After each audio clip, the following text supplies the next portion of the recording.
ہمارا موضوع چل رہا ہے عظیم خوشخبری توبہ۔ اسی مناسبت سے فوت ہونے والے معصوم بچوں کے لیے بھی یہ عظیم خوشخبری ہے۔ جن کے معصوم بچے بچپن میں فوت ہو جاتے ہیں ان کے لیے بھی یہ عظیم خوشخبری ہے۔ زندگی اور موت کے فیصلے اللہ کے پاس ہیں۔ اللہ کا نظام ہے کہ کئی لوگ بڑھاپے میں پہنچ کر موت مانگ رہے ہوتے ہیں لیکن ان کو موت نہیں آتی، اور کچھ ابھی زندگی کے آغاز میں ہی ہوتے ہیں کہ موت ان کو اپنے شکنجے میں لے لیتی ہے۔ کسی نے کیا خوب ہی کہا ہے کہ زندگی میں نہ جانے کون سی بات آخری ہوگی، نہ جانے کون سی رات آخری ہوگی، ملتے جلتے باتیں کرتے رہو اے دوستو، نہ جانے کون سی ملاقات آخری ہوگی۔ عفیفہ کائنات سیدہ عائشہ رضی اللہ عنہا بیان کرتی ہیں رسول اللہ صلی اللہ علیہ وسلم ایک ننھے بچے کا جنازہ پڑھا کر واپس آئے۔ آپ صلی اللہ علیہ وسلم نے چھوٹے بچے سے بہت زیادہ محبت تھی، چھوٹے بچوں سے بہت زیادہ محبت کرتے تھے اللہ کے نبی صلی اللہ علیہ وسلم۔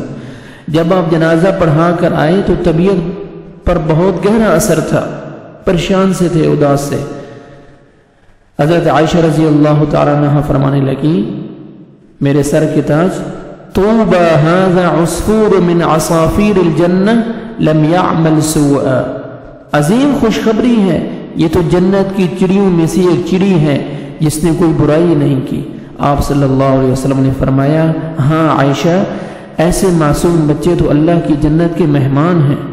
تو میرے پیارے سامعین کرام، جن کے معصوم بچے بچیاں چھوٹی عمر میں دنیا سے چلے جا چکے ہیں، ان کو صبر کی تلقین کرتے ہوئے میں ان کو رسول اللہ صلی اللہ علیہ وسلم کی عظیم خوشخبری سنانا چاہتا ہوں کہ اپنا دل تھوڑا نہ کیا کرے۔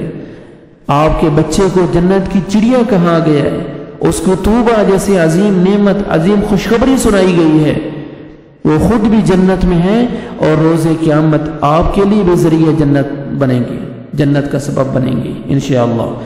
آپ صلی اللہ علیہ وسلم کے یکے بعد دیگرے 3 شہزادے فوت ہوئے بچپن میں، تو آپ صلی اللہ علیہ وسلم نے بھی کمال صبر کا مظاہرہ کرتے ہوئے اپنی پیاری بیٹیوں کو یہی کہا اور دلاسا دیا، اے میری شہزادیوں پریشان مت ہو، صبر کریں، اللہ تعالیٰ نے آپ کے بھائی کو دودھ پلانے والی کا بندوبست کر دیا جنت میں، سبحان اللہ، دودھ پلانے والی کا جنت میں اہتمام کر دیا ہے، اللہ اکبر۔